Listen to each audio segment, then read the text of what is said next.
एक समय शहर से कुछ ही दूरी पर एक मंदिर का निर्माण किया जा रहा था।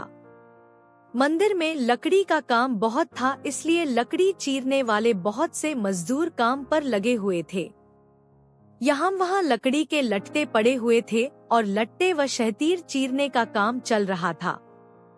सारे मजदूरों को दोपहर का भोजन करने के लिए शहर जाना पड़ता था, इसलिए दोपहर के समय 1 घंटे तक वहाँ कोई नहीं होता था। एक दिन खाने का समय हुआ तो सारे मजदूर काम छोड़कर चल दिए। एक लट्टा आधा चिरा रह गया था। आधे चिरे लट्टे में मजदूर लकड़ी का कीला फंसाकर चले गए। ऐसा करने से दोबारा आरी घुसाने में आसानी रहती है। तभी वहाँ बंदरों का एक दल उछलता कूदता आया। उनमें एक शरारती बंदर भी था, जो बिना मतलब चीजों से छेड़छाड़ करता रहता था। पंगे लेना उसकी आदत थी। बंदरों के सरदार ने सबको वहाँ पड़ी चीजों से छेड़छाड़ न करने का आदेश दिया। सारे बंदर पेड़ों की ओर चल दिए, पर वह शैतान बंदर सबकी नजर बचाकर पीछे रह गया और लगा अड़ंगेबाजी करने। उसकी नजर अचरे लट्टे पर पड़ी। बस वह उसी पर पिल पड़ा और बीच में अड़ाए गए कीले को देखने लगा। फिर उसने पास पड़ी आरी को देखा। उसे उठाकर लकड़ी पर रगड़ने लगा।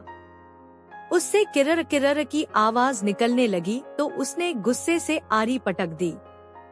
उन बंदरों की भाषा में किरर किरर का अर्थ निखट्टू था। वह दोबारा लट्टे के बीच फंसे कीले को देखने लगा। उसके दिमाग में कौतूहल होने लगा कि इस कीले को लट्टे के बीच में से निकाल दिया जाए तो क्या होगा। अब वह कीले को पकड़कर उसे बाहर निकालने के लिए जोर आजमाइश करने लगा। लट्टे के बीच फंसाया गया कीला तो 2 पार्टों के बीच बहुत मजबूती से जकड़ा गया होता है, क्योंकि लट्टे के 2 पार्ट बहुत मजबूत स्प्रिंग वाले क्लिप की तरह उसे दबाए रहते हैं। बंदर खूब जोर लगाकर उसे हिलाने की कोशिश करने लगा। कीला जोर लगाने पर हिलने व खिसकने लगा तो बंदर अपनी शक्ति पर खुश हो गया। वह और जोर से खों-खों करता कीला सरकाने लगा।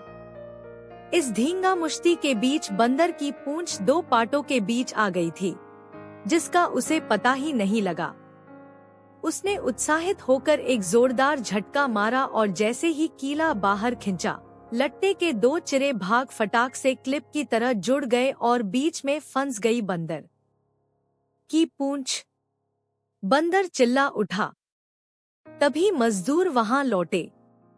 उन्हें देखते ही बंदर ने भागने के लिए जोर लगाया तो उसकी पूंछ टूट गई। वह चीखता हुआ टूटी पूंछ लेकर भागा। कहानी सुनाकर कर्टक बोला, इसीलिए कहता हूँ कि जिस काम से कोई अर्थ न सिद्ध होता हो, उसे नहीं करना चाहिए। व्यर्थ का काम करने से जान भी जा सकती है। अरे, अब भी पिंगलक जो शिकार करके लाता है, उससे हमें भरपेट भोजन तो मिल ही जाता है। तब बेकार ही झंझट में पड़ने से क्या फायदा। दमनक बोला, तो तुम क्या केवल भोजन के लिए ही जीते हो? यह तो ठीक नहीं। अपना पेट कौन नहीं भर लेता। जीना तो उसका ही उचित है, जिसके जीने से और भी अनेक लोगों का जीवन चलता हो। दूसरी बात यह कि शक्ति होते हुए भी जो उसका उपयोग नहीं करता और उसे यूं ही नष्ट होने देता है, उसे भी अंत में अपमानित होना पड़ता है।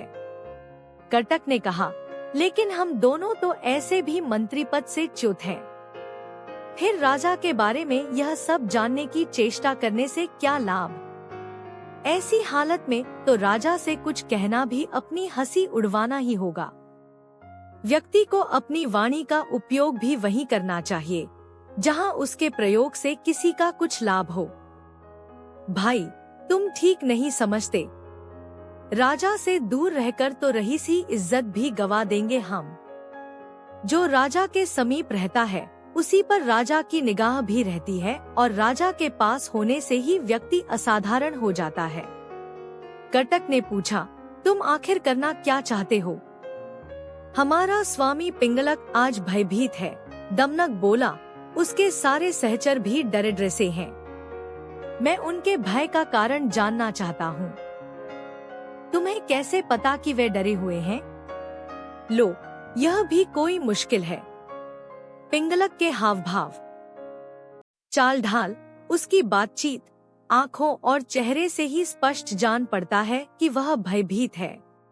मैं उसके पास जाकर उसके भय के कारण का पता करूंगा, फिर अपनी बुद्धि का प्रयोग करके उसका भय दूर कर दूंगा।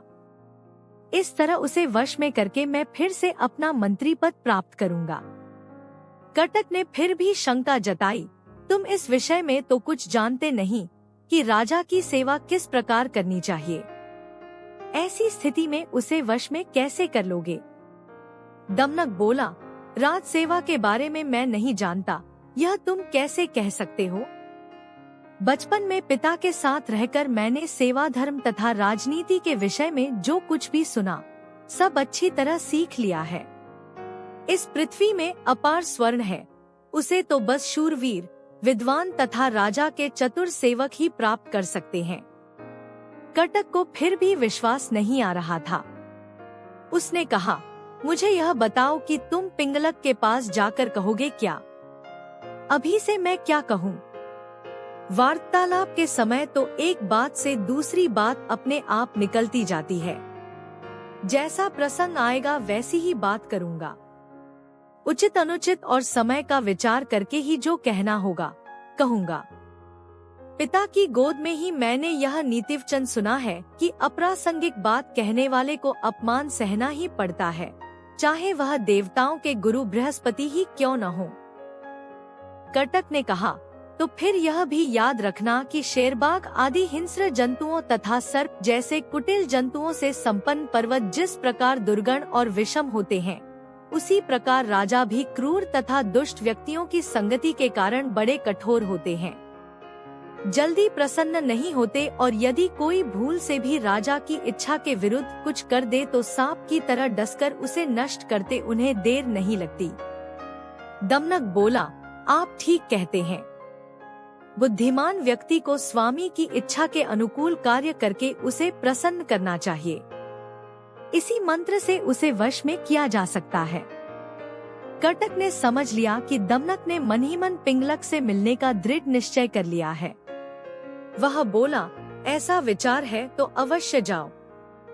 बस मेरी एक बात याद रखना कि राजा के पास पहुंचकर हर समय सावधान रहना।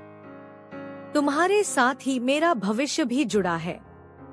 तुम्हारा पथ मंगलमय हो। कटक की अनुमति पाकर दमनक उसे प्रणाम करके पिंगलक से मिलने के लिए चल पड़ा। सुरक्षा के लिए व्यू के बीचों बीच बैठे पिंगलक ने दूर से ही दमनक को अपनी ओर आते देख लिया। उसने व्यू के द्वार पर नियुक्त प्रहरी से कहा, मेरे पूर्व महामंत्री का पुत्र दमनक आ रहा है, उसे निर्भय प्रवेश करने दो और उचित आसन पर बैठाने का प्रबंध करो। दमनक ने बेरोक-टोक पिंगलक के पास पहुंचकर उसे प्रणाम किया। साथ ही उसका संकेत पाकर वह निकट ही दूसरे मंडल में बैठ गया। सिंहराज पिंगलक ने अपना भारी पंजा उठाकर स्नेह दिखाते हुए दमनक के कंधे पर रखा और आदर के साथ पूछा, कहो दमनक, कुशल से तो रहे? आज बहुत दिनों के बाद दिखाई पड़े, किधर से आ रहे हो? दमनक बोला, महाराज के चरणों में हमारा क्या प्रयोजन हो सकता है, किंतु समय के अनुसार राजाओं को भी उत्तम, मध्यम तथा अधमहर कोटि के व्यक्ति से काम पड़ सकता है। ऐसे भी हम लोग महाराज के सदा से ही सेवक रहते आए हैं।